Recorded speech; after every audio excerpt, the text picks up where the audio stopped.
Hello friends, स्वागत है आप सभी का हमारे यूट्यूब चैनल एस के सर में।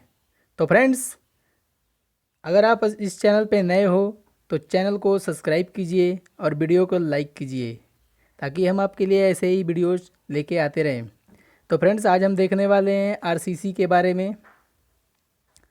आरसीसी स्लैब के बारे में देखने वाले हैं फ्रेंड्स।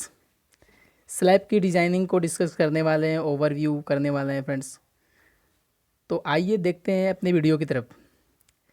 जैसा कि हम देख रहे हैं कि स्लैब की जो मोटाई होती है, जो थिकनेस होती है स्लैब की, वो जो है कि मिनिमम जो है कि 9 सेंटीमीटर टू 30 सेंटीमीटर होनी चाहिए।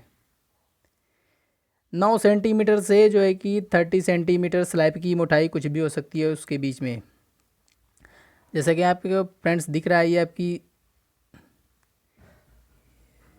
चौड़ाई है और ये आपकी लेंथ है। कैपिटल एल है आपकी, जो है कि चौड़ाई इस बी है। इस स्लैब को जो है कि स्लैब को हम डिज़ाइन किस तरह से करते हैं। स्लैब जो है कि आपका ये दिख रहा है कुछ, ये वन वे स्लैब है। क्योंकि वन वे स्लैब में जो लंबाई होती है वो आपकी ज़्यादा होती है, बड़ी होती है किससे, 2b से, यानी चौड़ाई की 2 गुना से भी ज़्यादा होती है। तो ऐसा आपको फिगर में दिख रहा है फ्रेंड्स, बहुत ही आसान है फ्रेंड्स। तो ये वन वे स्लैब है और इसकी डिज़ाइनिंग किस तरह से की जाती है। जो स्लैब होते हैं उनकी डिज़ाइनिंग जो है सेम जो है कि बीम की तरीके की जाती है। स्लैब को सबसे पहले हम जो है कि बीम में कन्वर्ट कर लेते हैं, बीम में डिवाइड कर लेते हैं। जैसा कि ये आपको ये लेंथ है, लेंथ को जो है कि हमने ये अलग अलग सेक्शन में इसको बांट लिया है। और ये कुछ आपको दिख रहा है कि ये बीम की तरह हो जा रहा है। ये बीम आपको दिख रहा है, ये बीम है। अब इस बीम की हम डिज़ाइनिंग करेंगे, तो ये बीम की डिज़ाइनिंग कर देंगे तो ये पूरा स्लैब की डिज़ाइनिंग हो जाती है। तो डिज़ाइनिंग हमें पूरे स्लैब की नहीं करनी होती है, ओनली जो है इसको 1 मीटर चौड़ाई वाले जो है कि बीम की डिज़ाइनिंग की जाती है, तो हमारी स्लैब की डिज़ाइनिंग हो जाती है। आपको 1 मीटर दिख रहा होगा फ्रेंड्स, ये आपको 1 मीटर दिख रहा है, यहाँ पे 1 मीटर है, इसकी चौड़ाई बी है और ये लेंथ पूरी आपकी एल थी, उसको हमने जो है कि 1 मीटर में कन्वर्ट कर लिया। आपकी चौड़ाई के अलॉन्ग जो है कि बीम को बना देते हैं और उस बीम की डिज़ाइनिंग करते हैं, तो हमारे स्लैब की डिज़ाइनिंग हो जाती है। जैसे कि यहाँ पे दिख रहा है फ्रेंड्स, ये आपकी जो गहराई है डी है और ये आपकी चौड़ाई बी है। इसको हमने जो है कि स्लैब को डिवाइड कर लिया है 1-1 मीटर के पार्ट में। और इस जो बीम दिख रही है, ये बीम आपको, इस बीम की हम सिर्फ डिज़ाइन करते हैं स्लैब की डिज़ाइनिंग में, ना कि पूरे स्लैब की डिज़ाइनिंग करते हैं। फिर हमने नेक्स्ट बात करने वाले हैं स्लैब के वर्गीकरण की। स्लैब कितने टाइप के होते हैं।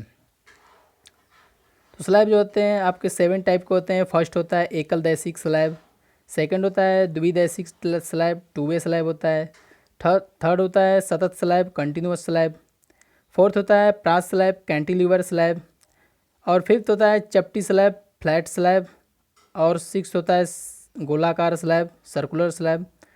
और सेवन्थ होता है गुंबद नुमा स्लैब, डोम टाइप स्लैब। तो इतने टाइप के स्लैब होते हैं। और जो है कि हमें सिर्फ मेनली जो यहाँ पे पढ़ना है वो जो है कि 2 टाइप का पढ़ना है, 1 वे स्लैब और 2 वे स्लैब को। इसको हम सबसे पहले कवर करने वाले हैं, उसके बाद आगे हम और स्लैबों के बारे में देखेंगे।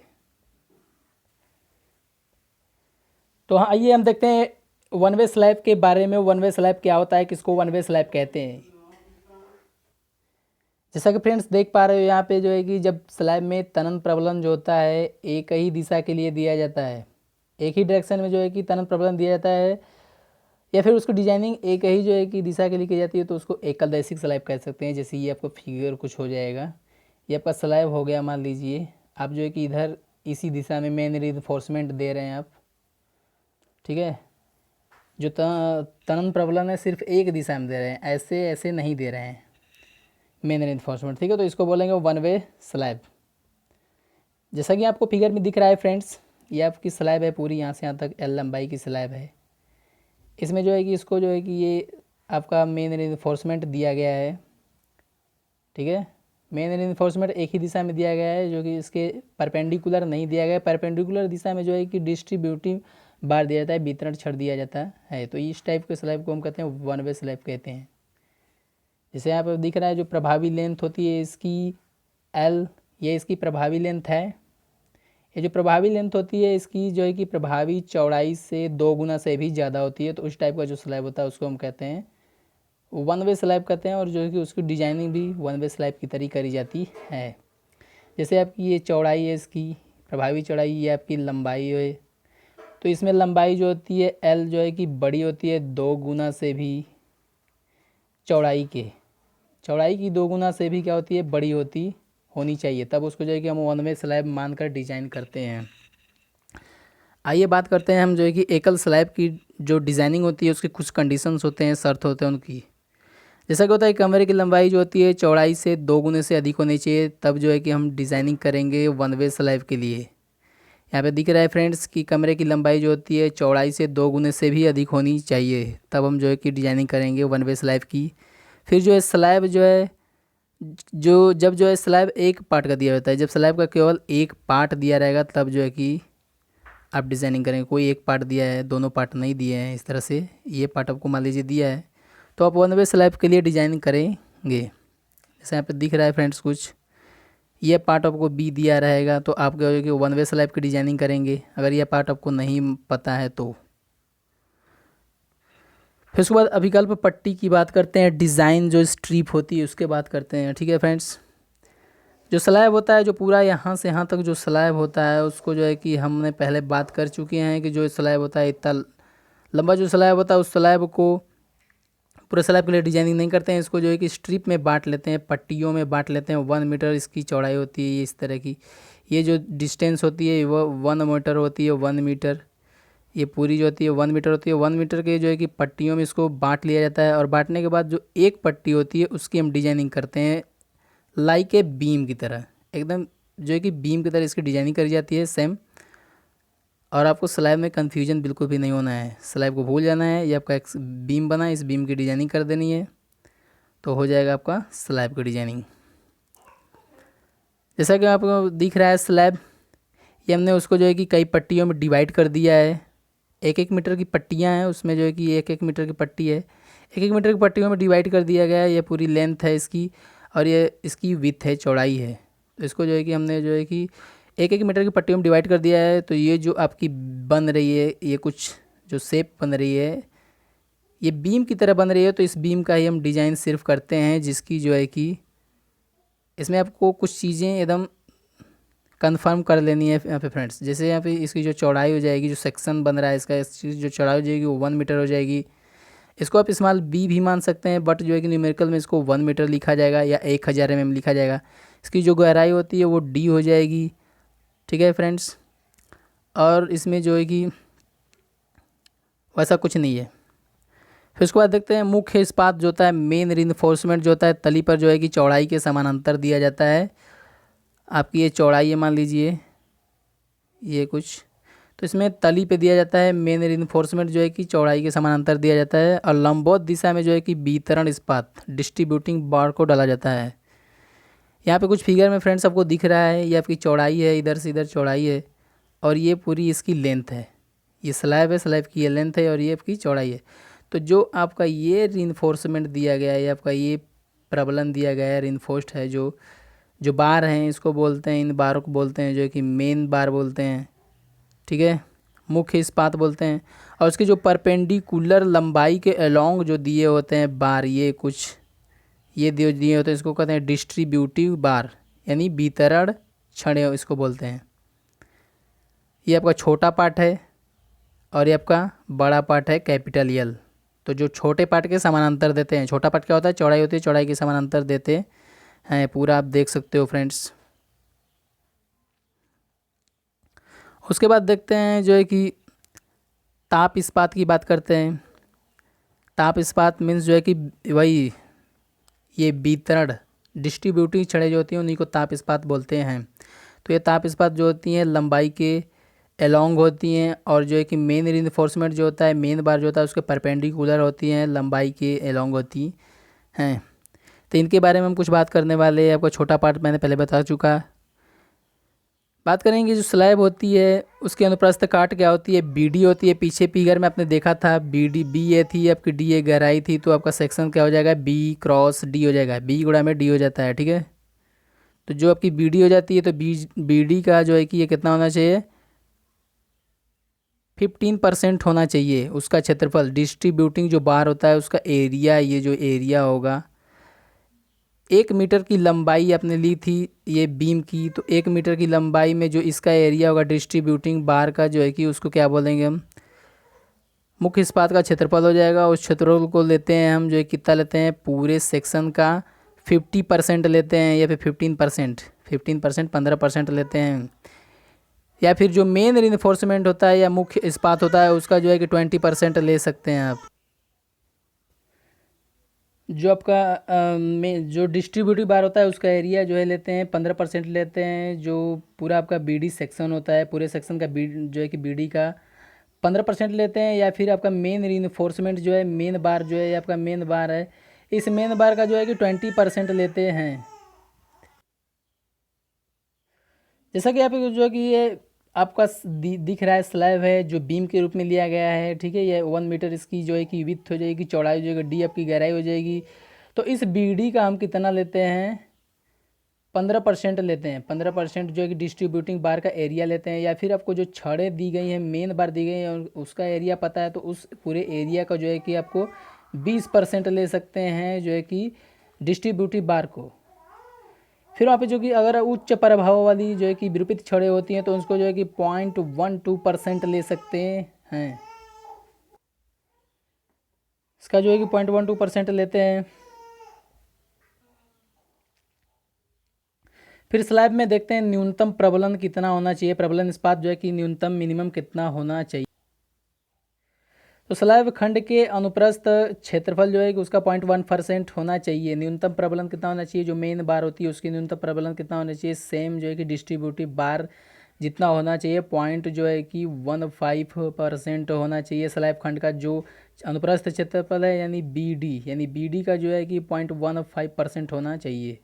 जैसे आप ये आपको जो कि सेक्शन दिख रहा है, ये सेक्शन है, ये आपकी बी चौड़ाई है, डी क्या है गहराई है, ये छोटा पार्ट है, ये 1 मीटर जो है कि हमने स्लैब को काटा था, ठीक है। तो ये जो बी डी सेक्शन बन रहा है, ये सेक्शन बन रहा है, ये सेक्शन है, इसका अनुप्रस्थ काट है। तो इस अनुप्रस्थ काट का जो है कि हम कितना परसेंट लेंगे, इसका लेते हैं हम जो है कि 0.15% लेते हैं। इस पूरे सेक्शन का जो है कि न्यूनतम प्रबलन इतना न्यूनतम होना चाहिए। इससे आप जो है कि ज़्यादा भी ले सकते हैं लेकिन इससे कम नहीं होना चाहिए। फिर बात करते हैं छड़ों के बीच की अंतराल की। छड़ों के बीच अंतराल क्या होना चाहिए, तो जो मुख्य छड़ें होती हैं, मुख्य छड़ों के बीच जो है कि 10 mm का अंतराल होना चाहिए। मेन बार जो होती हैं जो चौड़ाई के अलोंग दी जाती हैं इस तरह से, उनके बीच की जो गैपिंग होती है, अंतराल होती है 10 mm। सॉरी, ये व्यास दिया गया है, ये आपका व्यास है। तो जो है कि आपका जो मेन बार्स होती है वो जो है कि 10 mm का यूज कर सकते हैं बार, 10 mm फाई का बार आप जो है कि यूज कर सकते हैं, जैसे यहाँ पे लिखा गया है। उसके बाद अगर उच्च प्रभाव वाली छड़ लेते हैं, जैसे 415 हो गई आपकी, 500 हो गई, तो इस तरह का जब आप बार लेंगे तो उसके लिए जो है कि आप 8 mm का भी यूज कर सकते हैं। फिर देखते हैं हम जो है कि जैसे यहाँ पे दिख रही है कि मेन बार है, मेन बार, तो मेन बार अगर लेना चाहते हैं तो इसको जो है कि 10 mm ले सकते हैं। और अगर आपके 415 है, 500 हो, तो उसके लिए 8 mm ले सकते हैं।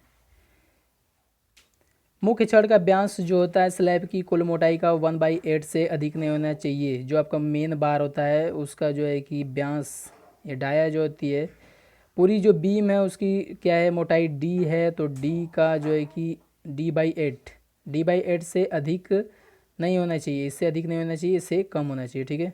उसका जो डाया है क्या होना चाहिए, इससे कम ही होना चाहिए। और अगर बात की जाए इनके बीच की अंतराल की, तो निम्न में से न्यूनतम से अधिक नहीं होना चाहिए। जैसे 3 गुणा में स्लैब की लाइफ 3 गुणे जो है कि स्लैब की प्रभावी मोटाई यानी 3D, जो इसकी इफेक्टिव डेप्थ होती है, डेप्थ है यहाँ से पूरी डेप्थ है, इसकी इफेक्टिव डेप्थ कुछ ऊपर होगी जहाँ तक जो है कि आपका बार रहेगा, तो उसको ले लेंगे, 3D ले लेंगे। इनके बीच का अंतराल होना चाहिए इसका, और जो है कि या 300 mm। इन दोनों में से जो है कि न्यूनतम जो होगा उससे अधिक नहीं होना चाहिए। इन दोनों में से जो सबसे कम होगा उससे अधिक नहीं होना चाहिए उनके बीच की गैपिंग। फिर बात करते हैं वितरण इस्पात की डिस्ट्रीब्यूटिंग बार की बात करते हैं। तो जो व्यास होता है 6 mm से जो है कि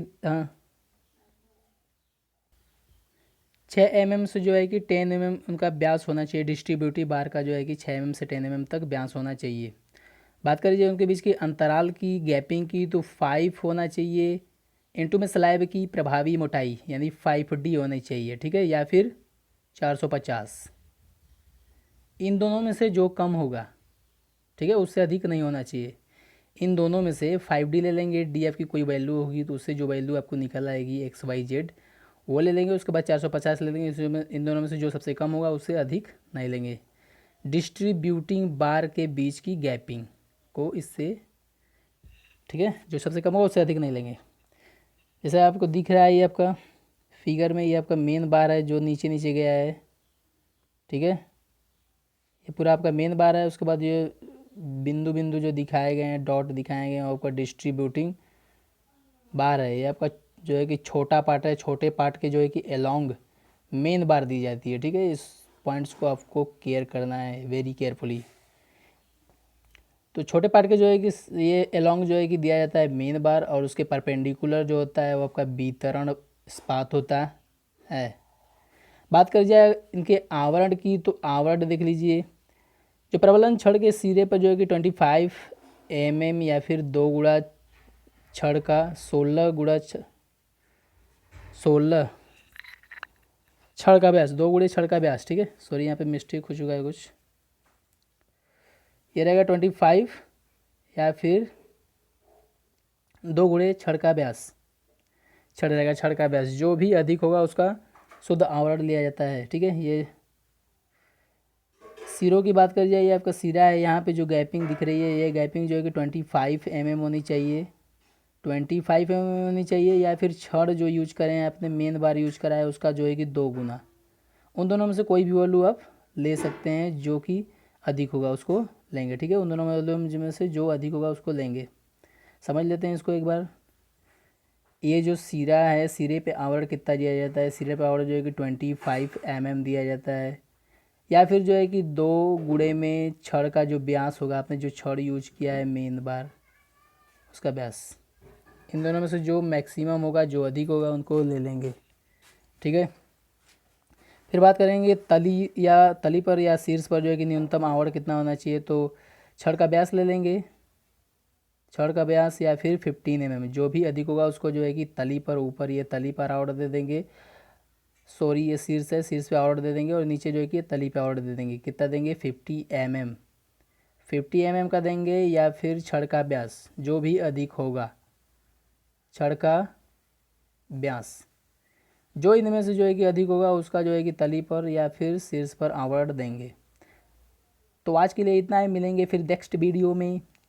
अगर आपको वीडियो अच्छा लगा है तो वीडियो को लाइक कीजिए, अपने दोस्तों के साथ शेयर कीजिए, और चैनल को सब्सक्राइब कीजिए ताकि आपको ऐसी ही जो है कि वीडियो आने वाली की नोटिफिकेशन आपको मिलती रहे। तो आज के लिए इतना ही, मिलते हैं नेक्स्ट वीडियो में, तब तक बाय बाय, गुड बाय।